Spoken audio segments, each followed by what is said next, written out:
Alright, hello! So, today's video is my 5 best ways of making complex drum edits. The first few are going to be a lot more generative and random, and as we go further we're going to get a bit more manual with it. I did that because, you know, sometimes we just want to do quick, weird, mental drums without thinking about it too much, so I put those ones first. Something else I really want to stress is everything I've learnt from Ableton completely has mainly been from 3 YouTube channels. Those 3 being Seed to Stage, The Fellow Passenger, and Ned Rush. So everything that I've done in this video I've learnt from those 3 guys. I know you probably already do anyway, but on the off chance that you don't watch their channels or don't support their content, please go check their stuff out. They're all really, really phenomenal YouTubers, especially if you want to get into sort of glitch music and breakcore and just cool Ableton stuff. So yeah, if you haven't, on the off chance, go check them out. There's not really much else to say about this video other than it's 5 different ways that I like to edit my drums or have kind of breakcore generators and blah blah blah. So, as per usual, the project file is in the description. However, this video came out a week earlier on my Patreon, and again, you don't have to subscribe to my Patreon. I really appreciate your support by coming and watching this video anyway, and if you like and subscribe it or comment on it, I mean, that's great support. Weirdly, I always thought YouTubers were lying when they were like, yeah, that really helps the channel out, but no, it does. So, any support you can give, I'm happy with. However, on that note, thank you to my Patreons. It's wild that there's quite a lot of you now, and it's becoming this sort of niche little community, and I really appreciate you all being there, and I really appreciate the fact that you're all supporting me in such a way. But anyway, this video's a bit long, so we're not going to have a long intro today, so let's do some mental drum edits and be Venetian twin pusher. Alright, so this first one is probability effects chains. So we've got this nice little sort of acoustic drum break thing going on. Nothing too fancy. Then we're going to grab an audio effect rack and click this to open up our kind of chains. And then we're going to bring in a beat repeat. Now, I want to set this so it's not glitchy or anything, but instead accentuates the groove or adds a bit more groove and rhythmic elements. So we're keeping the grid quite high, chucking it onto a triplet because that's always funky. And if you switch it to gate, it only plays the repeat. So yeah, we're just going to mess around with that. And then we're going to make another one. I'm just going to quickly call that beat repeat 1 and 2 and turn the chants down. For this one, we want something a bit different, and again, I'm just editing to taste, and I'm not getting into the glitch stuff yet, so we're keeping things pretty normal, adding a 16th here and there, and just kind of building on top of the groove with audio effects. Now we're going to add another beat repeat, and just figure out roughly what we want. This one's a bit more glitchy.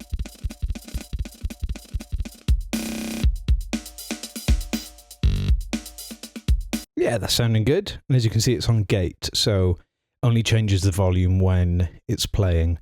Anyway, we're going to add some extra stuff on top of that one beat repeat. So if we solo that and bring the chants all the way up so we can hear it, we're going to put a comb filter onto it. And chuck up the LFO quite a lot.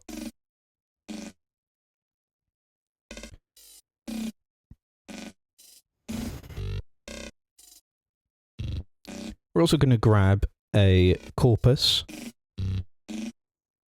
but we're going to group that auto filter first so we can parallel process each of our extra effects.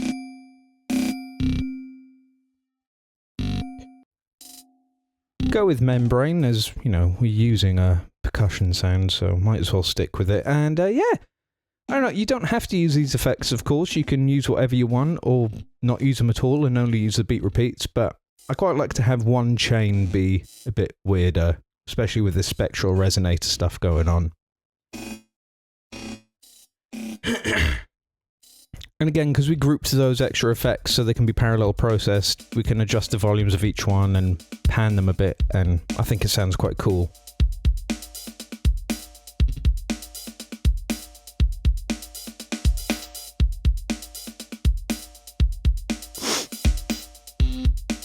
Yeah, that's cool. Weird kind of synth buzzes. This is quite a ways off from our original audio, so it's already, in my opinion, quite good progress. And easy. So if you just want some quick drum edits, this is a good way to do it. Anyway, we're going to close that. And we're going to grab another beat repeat. Completely separate to the others. And we're going to set this to ins. So it doesn't mix anything and you don't only hear it when it's repeating.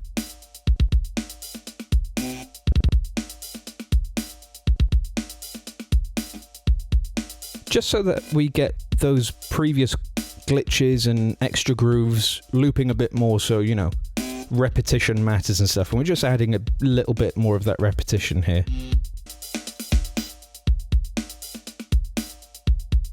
Again, it's probably good to do all these to taste, so I'm adding another one in, quite glitchy, with a bunch of pitch decay and a bit of decay, and it's only 1/4 note long. And then this third one is just adding a bit of an 1/8 note extra groove to it all. And then this next one we're going to do after this, yep, we are setting this, I know I accidentally cut it out, but we're setting the interval to 2 bars and the gate to 2 bars. That means anytime 2 bars of audio comes in, it will repeat that for 2 bars. So it makes that repetition happen, so it doesn't sound as random. Then we're just bringing in an audio track, putting it onto resampling, and then we've got a bunch of audio we can mess around with.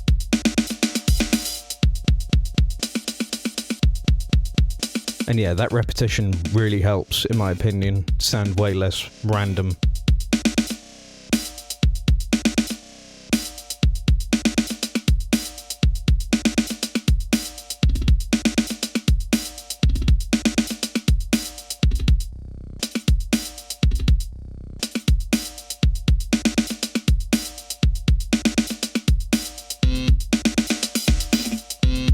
But yeah, it's sounding pretty cool. So we've got this massive chunk of audio now, and I believe it is 32 bars long. So we're going to grab a simpler. You don't have to do this bit. I think it's quite cool. Though. Grab a simpler, then go into Slice, click Regions, and set your regions to 32. So then every bar is a note on your keyboard.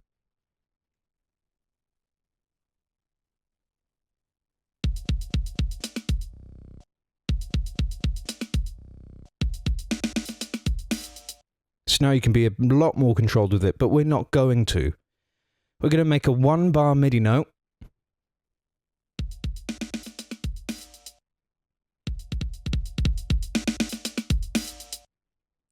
And then we're going to grab the random MIDI device. Don't need to scale aware it or anything, but now every time the MIDI note comes in, it's gonna pick a random part of our big recording. And then we can add those effects that we made earlier back onto it.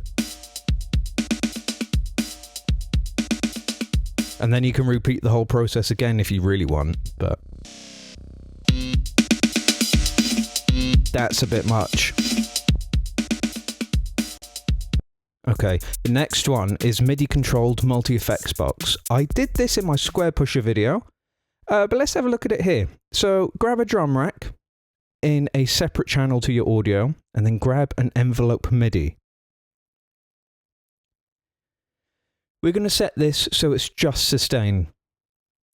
And then turn velocity off and set mod to remote. 0 to 100 should work fine for now.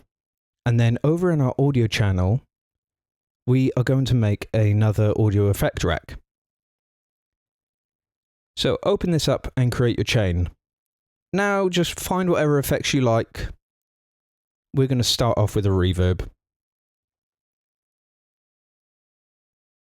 Bring that into your chain. And then with your envelope MIDI, map that to the device on-off, or you could do device input or dry wet, but I like to do it with the device on-off. And now you can play it in the drum rack. So, you know, if you don't have plugins like Cable Guy, Shaper Box, or Infiltrator, this is a good way to do it. We're also adding a spectral resonator because that's always fun.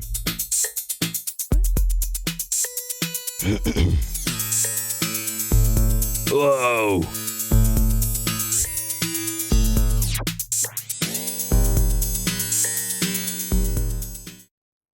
And then we're just going to duplicate our envelope MIDI and map that to the spectral resonators on off too. Again, you can map it to whatever you want, but...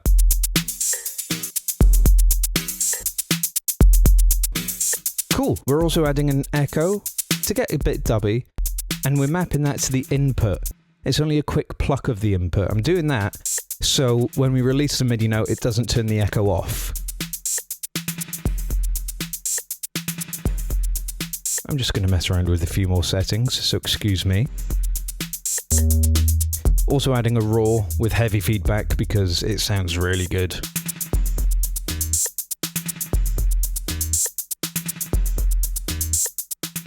So you can completely program this. We're also adding a gated delay with a lot of random in on it and some reversey bits and bobs. Yeah, it really mangles up your audio, which I think is really cool. You can also add the previous effects box on top of all that.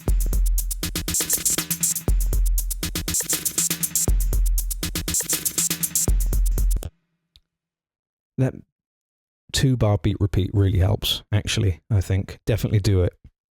But you can also just draw a bunch of 16th notes of your effect box, then select them all, go into your chance window and bring the chance down loads. So now you don't even have to program it in, it can be a random effects box.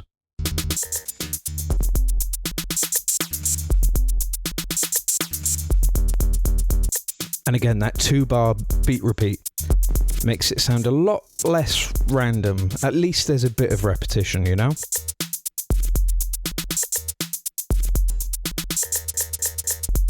Yeah, that sounds cool.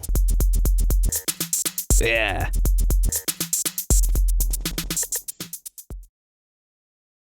Alright, so this next one is our slice to MIDI and slicing presets.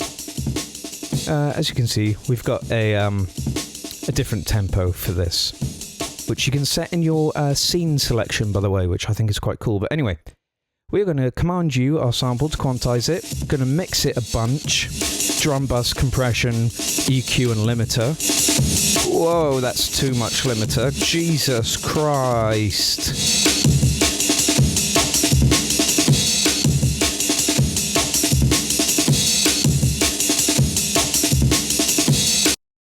Anyway, then we're going to bounce that. So it is our proper sample. And then right click and slice to MIDI. You can slice to a warp marker, a transient, or any rhythmic note. And then you've got some slicing presets here.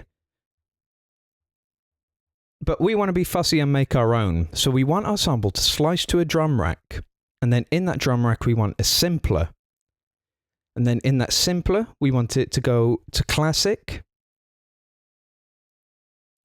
And we've switched it to one voice. And when you save this, you're going to want to save it in your user library, defaults, and slicing. That's where this will go later, but we're going to make some macros for it first. We're going to map our start, loop, length, and fade, as you can see here.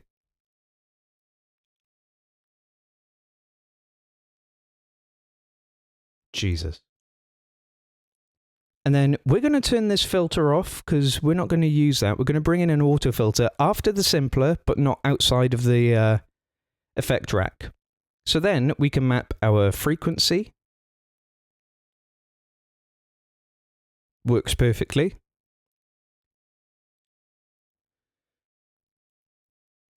We can also map our device on and off.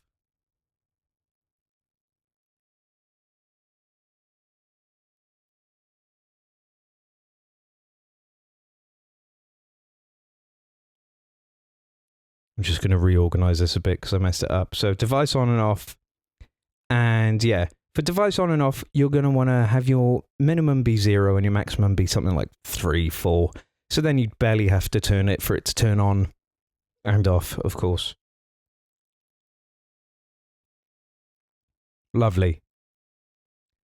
You can also map our resonance, and cool, we can completely control our filter. So we're going to duplicate our filter and map the same things. But as you can see, I'm having a bit of an issue. In the top left, as you can see, the path says auto filter, and it keeps overwriting it whenever it kind of duplicates, if that makes sense. So what I'm going to do instead is rename each autofilter so we don't get multiple autofilter paths for the same parameters. So yeah, up there, as you can see, things are renamed, and now they're not overwriting each other, which took me a while to figure out. I do apologize. And we're going to switch this second filter to a high pass. So we've got a low pass and a high pass. Let's rename them. And then, you know, make them look all fancy with some pastels. And then we are going to name our drum rack. I'm going to call it Slicing Preset for Drums.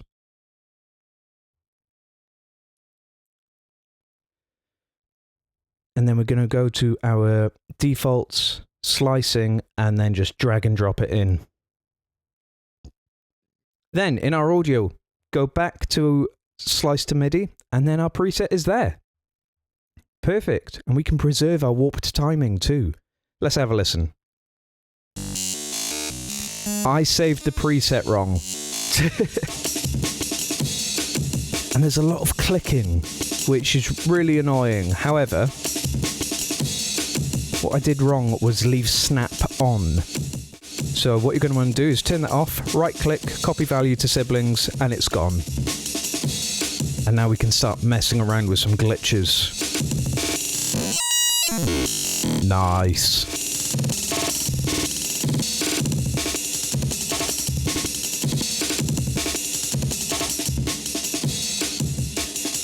And now, I've done this in a lot of videos where I just draw the MIDI in myself afterwards, but we want the easy way to do all of this.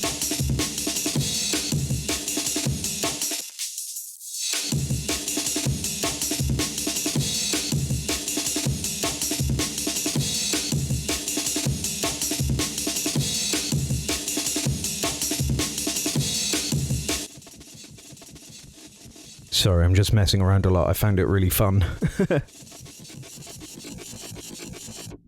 And you get cool results like this. That's nowhere near the aim and break. So, instead of writing it in, we can just draw in chord clusters like that, grab an arpeggiator, but we need to turn our gate up, but now they're looping over each other, so go into your slices, select them all, and chuck them into the same choke group. Now when we turn our gate up, they cancel each other out. Brilliant.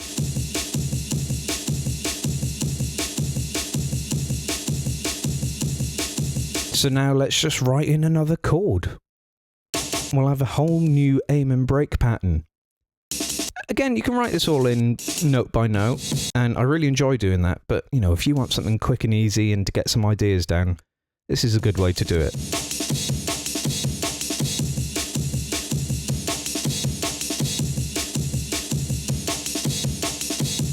And this is only with the arpeggiator going upwards. We don't even change the arpeggiator pattern. And if you do multiple chords, it sounds even cooler.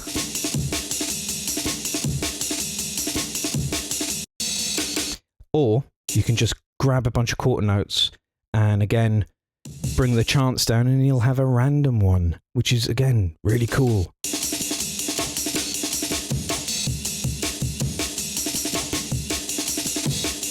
It's generative breakcore, man. Yeah!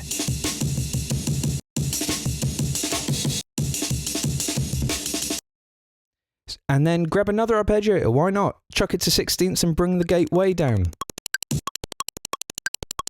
It sounds like bugs. There we go.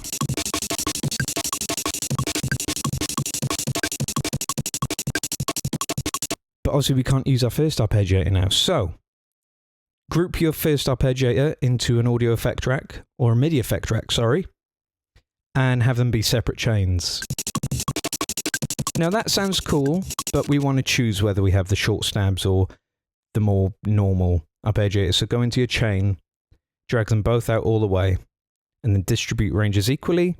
And I'm just pulling the shorter arpeggiator up a bit more because, I'm not going to use it too much. And then you can just select what you want. Lovely jubbly. But if we leave the chain selector like that, we can't automate it or map it to an LFO, I don't think. Yeah, we can. Anyway, we're going to make a macro for it because it's more fun and it's a bit more hands-on. So there we go. There's our red macro of up equals madness. So now we can just have a bit of a play around with all of our macros and it'll sound like cool breakcore.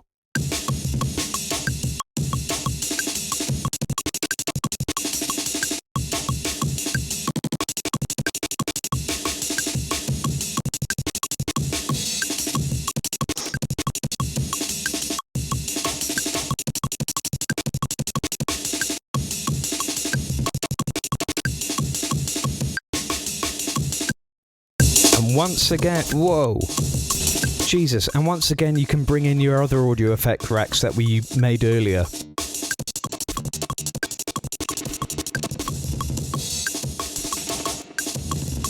As long as that MIDI is still playing from the drum rack for the MIDI or for the audio effect box, we're going to be amazing.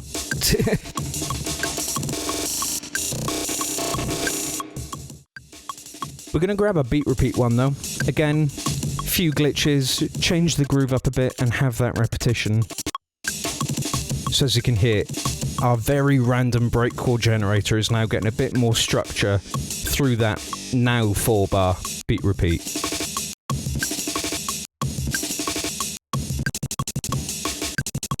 And what's cool is obviously because the beat repeat is capturing the audio, whilst it's repeating the audio, you can just go about and change things and you'll hear it in the 4 bars afterwards. So it's always a bit of a surprise.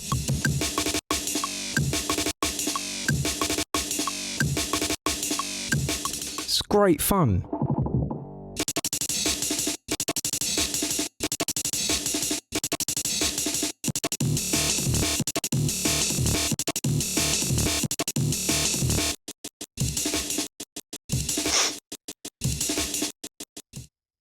So, our next one is comp lanes and follow actions. So, we're going to grab those MIDI clips that we just made and select follow actions, and let's choose other. Why not? And then we're going to go into our arrangement view, insert an audio track, and as you can see, we have our loop brace active. At the minute, it's at 8 bars, but let's push it to 16. I did one too many, my bad. Anyway, then we're going to right-click our audio and press Show Take Lanes, and then click Resampling, and have Punch In and Punch Out on. Then go back into your session view and activate the follow action clips. Just going to make sure that's recording. Nice. Go back into your arrangement view, and then start messing about and sample it over and over again with the comp lanes. So as you can see, it keeps building up these slices of audio that are, I mean, they're 16 and a bit bars long, which wasn't the intention, but who cares? Oh well. Now, so we have a bit of familiarity, we're going to insert one more take lane and grab the original Amen break and chuck that into it. Excuse me whilst I do this, I'm just trying to volume match our resampled breaks and the original audio break. But now, you can just highlight a bit, press enter, and it's in your take. So you can have this big random generative thing, record 8 bars or 16 bars of it, and then with take lanes, you can just pick the bits you like and, it'll become an actual full loop instead of just being constantly random. Like, I really like this little beep here. So I'm just making sure that stays in and then picking something else after it.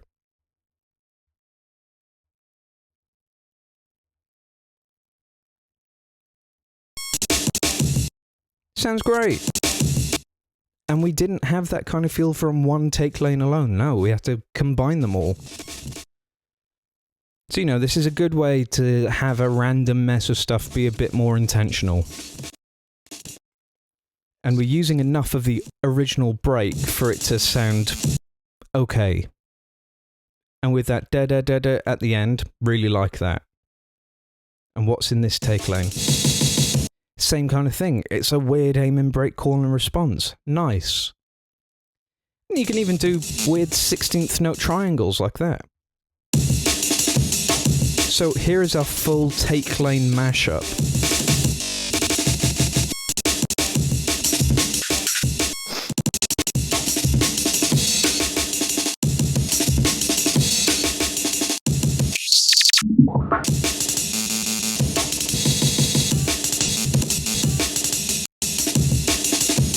I think that sounds great. So our next one is our manual edits. This is all us. We're not doing any generative stuff or whatever, but we're going to duplicate our comp lane take just so we can keep the comp lanes but have the full sample as a consolidated clip here. And anyway, now we just go in and chop stuff up and choose different warping algorithms to do pitch shifts like that. Great, it sounds really cheesy. I love it. And then just, yeah, make things stutter by duplicating 16th notes or 32nd notes. And then you can consolidate them and change the pitch of them too if you pick the right kind of algorithm for it. Like, Beats doesn't work for pitch shifts as much, so I choose complex. And then like here, if we hold shift and drag out the clip, then it time stretches it. And then if you want that old time stretch sound, you go into texture and bring down the grain size. And let's change the pitch a bit too. But yeah, manual editing is just a lot of this. You sit through every bit. You sit through every bit and just see what you want to do with it. Send bits into reverb and whatever.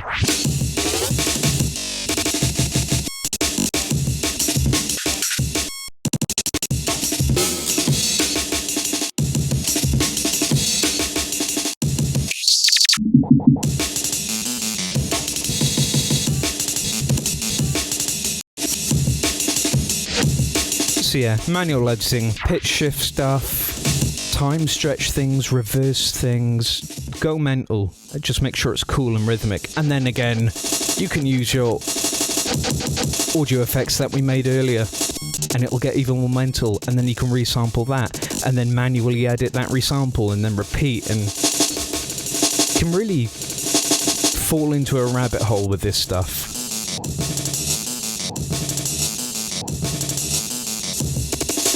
So yeah, I hope you enjoyed that video.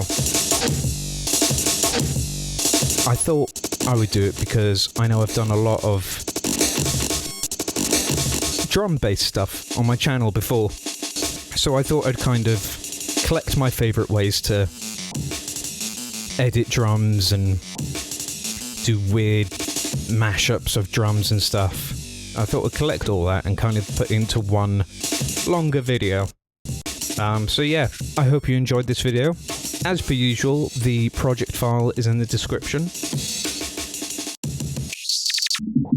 And yeah, alright. I'll see you in a couple of weeks for the next one. Bye-bye!